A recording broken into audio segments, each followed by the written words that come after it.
family members at the Almonte General Hospital, Fairview Manor.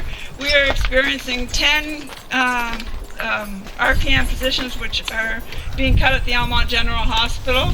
All our members are affected by this process. We need more money from the government to the hospital, to give more money to the hospitals, because they're not making these cuts on to the workers.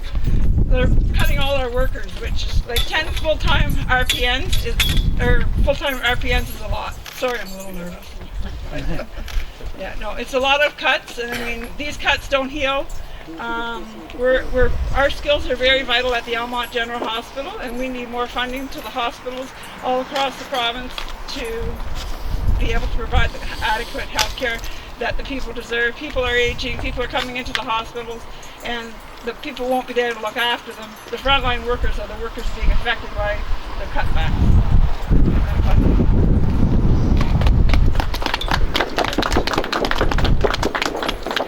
Okay, Michael, would you like to say a few words? A few chats.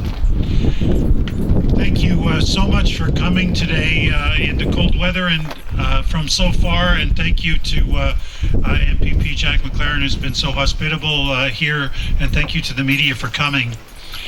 There's no question that cutting 10 registered practical nurses will have an impact on patient care at Almonte General Hospital. There's no question, no matter how hard personal support workers work, replacing registered nursing staff with personal support workers will have an impact on patient care, no question.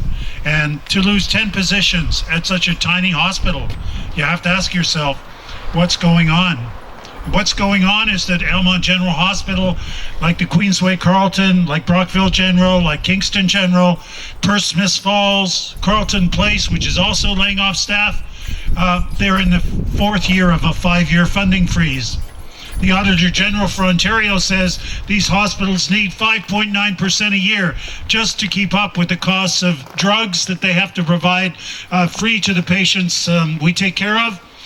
Doctors' salaries, medical technologies, these things all grow faster than the general rate of inflation. But these hospitals have had zero each year for 4 years.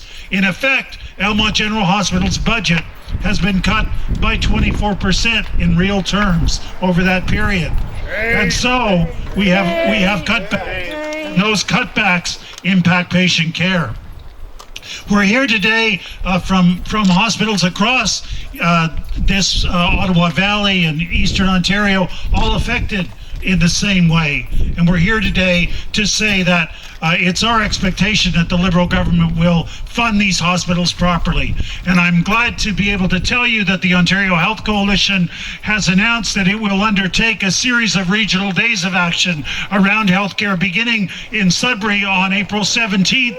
And we're going to build in Eastern Ontario as well, in Ottawa, in Brockville, Kingston, and other communities. And we're going to apply the pressure that should be applied to the Liberal government to get the funding to allow these hospitals to serve the patients that they look after. Thank you so much for coming out today. Thank you so much for your solidarity, and thank you, Mr. MacLeran. Maybe just one more and then back to you. Would that be okay? Did you want to? Thank you.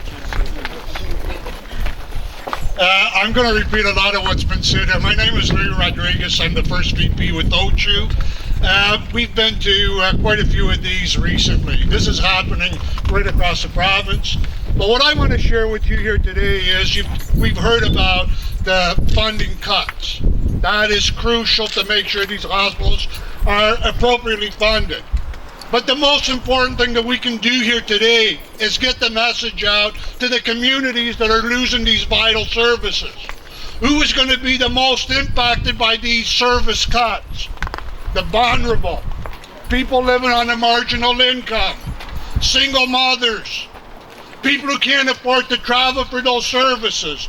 Hospitals, education is a crucial part of our communities, and losing these, it's a slow death. Gradually, it's eroding to the point of becoming non-existent. We sit back and do nothing, it will be gone. What's next? Is it education? What are we going to be fighting for next?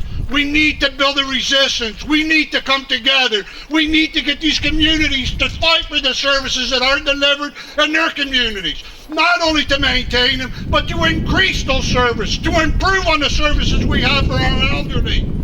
Our parents are getting older. Our children need those services. And we must stand together, work with our communities, and make sure this doesn't happen. A real good story was in Kingston. Hotel Dieu was slated to be closed years ago. Today, they're open, they're viable, full services at Kingston Hospital. Hotel Dieu Hospital in Kingston is operational today. Not due to the government keeping it open, but due to the pressure that the community put on these governments to fund that hospital. It's a much, much better service in Kingston. It's going to be a much better service in Almonte. It's going to be a much better service in Brockville and any place else that we fight to keep these services open. Thank you very much. Thank you, and well put.